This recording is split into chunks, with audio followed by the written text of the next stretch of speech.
وسلم عليك يا حبيب الله صلى الله عليك يا رسول الله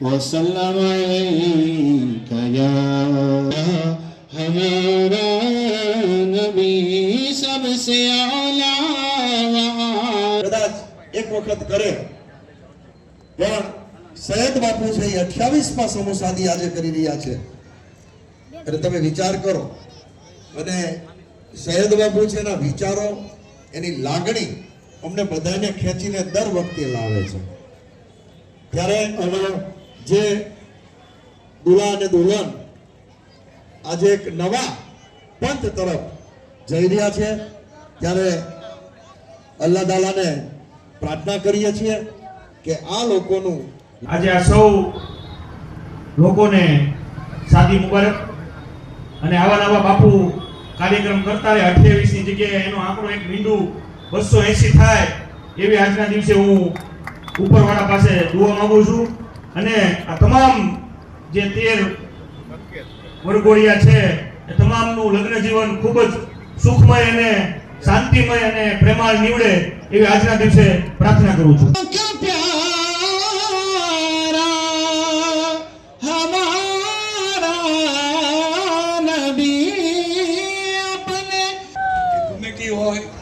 group હોય બધું હોય પરંતુ કોઈ એક જ વ્યક્તિના નામે અને એક જ વ્યક્તિ સંચાલન કરી અને સમૂહ શાદી કરતા હોય એવા અમારા ધ્યાન ઉપર આવેલા છે એવા સિરાજ બાપુ છે। બાકી તો તમે આવું કોઈ કાર્ય આઉઝુ બિલ્લાહિ મિનશ શૈતાનિર રજીમ આવું કોઈ કાર્ય કરવું હોય તો આખી ટીમ તો હોય જ।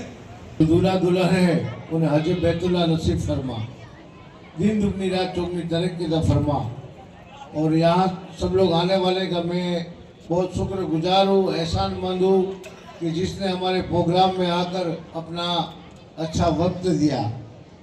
जैसे सबीर बापू करने वाली बने मौला पंजतन पाक के सदके मौला इसको अपने बारगाह में शर्फ कबूलियत अता फरमा और खूब तरीन नवाज बुलंदियां अता फरमा कामयाबी और कामरानी अता फरमा।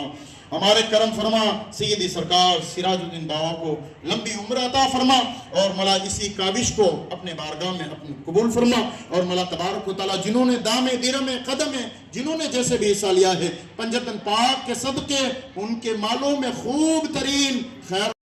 आज रोज अपना भावनगर शहरना साहगोरा चेरिटेबल ट्रस्ट द्वारा एक समूह शादीનું આયોજન કરવામાં આવ્યું હતું।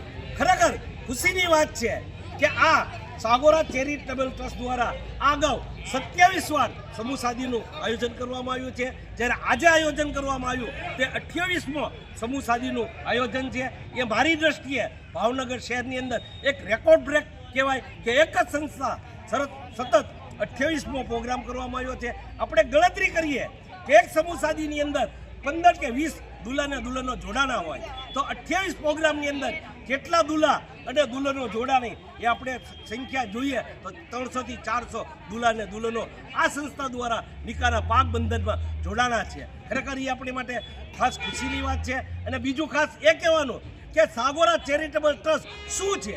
આપણા લાઠીની બાજુમાં આવેલા હજરત રોશન જમીર સાગોરા પીર સાહેબની એક બજાર શરીફ છે અને આ સાગોરા પીર સાહેબ જે આપણા સિરાજ બાપુ જે આ કાર્યક્રમના મુખ્ય પ્રમુખ છે એમના દાદા થાય છે એમના દાદા થાય છે સાગોરા પીર એ પણ આપણી માટે ખુશીની વાત છે। અને આજે જોયું આપણે સમૂહ શાદીની અંદર હિન્દુ મુસલમાન તમામ જ્ઞાતિ તમામ સમાજના લોકો પણ અત્યારે ઉપસ્થિત હતા। એ પણ આપણી કોમી એકતા અને ભાઈચારો છે।